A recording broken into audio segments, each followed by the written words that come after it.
तुमच्या कासारवाडी करायला सुंदर आमच्यात बोलताना असं सुंदर नामस्मरण केलं त्यात माझा काही फायदा नाही बरं का.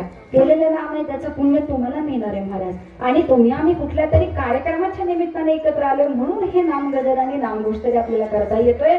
अन्यथा आता 9 साडेनऊ झाले असतील, 8 साडेआठ झाली असतील, प्रत्येक जण आज कार्यक्रम नसता तर आपापल्या कामात घरामध्ये असतात. काही दादा व्हॉट्सअपवर असते, काय दादा इन्स्टावर असते, आमच्या ताई कुठेतरी स्वयंपाकात असत्या, आई कुठेतरी भाकरी थापत बसली असते, किंवा कोणीतरी टीव्ही पुढं आपल्याला सगळा रोजचा कार्यक्रम माहितीये. ठीक आहे ना. ते सगळं चालू असतं तर आज नामस्मरणाला भजनाला आपण इथं आलो असतो का? नाही. मग एकमेव संधी मिळाली, 2 तास आयुष्यातले कीर्तनात घालवायला मिळाले, सुंदर भजन करायला मिळालं, नामस्मरण करायला मिळालं, तर हा वेळ वाया घालवायचा नाही महाराज. ठीक आहे ना.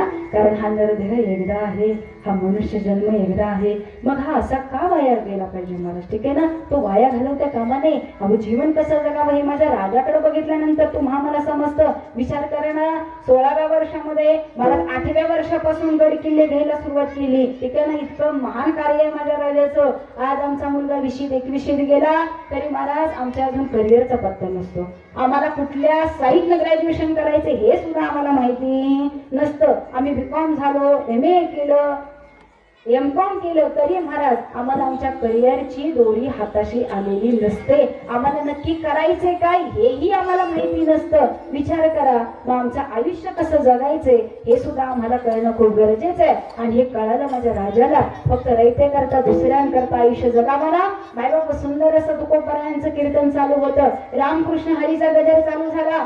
तुकोबरायांच्या कीर्तनामध्ये राजे तल्लीन झाले होते. राजांना सुद्धा वाटलं की आपण मोक्ष प्राप्तीचा मार्ग निवडणार, फक्त नामस्मरणाच्या मार्गाने पुढे जायचं. परंतु काय चमत्कार, तुकोबरायांना माहितीये आपल्या शब्दाने राजामध्ये बदल होणार. मायबाप त्या कीर्तनामध्ये राजांनी कर्म सिद्धांत सांगायला सुरुवात केली आणि राजांना सांगितलं, राजे तुमचं कार्य वेगळं आहे. तुम्ही जनतेसाठी जगायचं आहे, या रयतेसाठी तुमचं कार्य असलं पाहिजे. आमच्या हातात टाळ शोभतो आणि तुमच्या हातात तलवार शोभते. कारण याच तलवारीनं या रयतेवरती आलेली अनेक संकट धुडकावून लावण्याची ताकद ही त्यांच्या तलवारीमध्ये आहे महाराज. विठ्ठल विठ्ठल.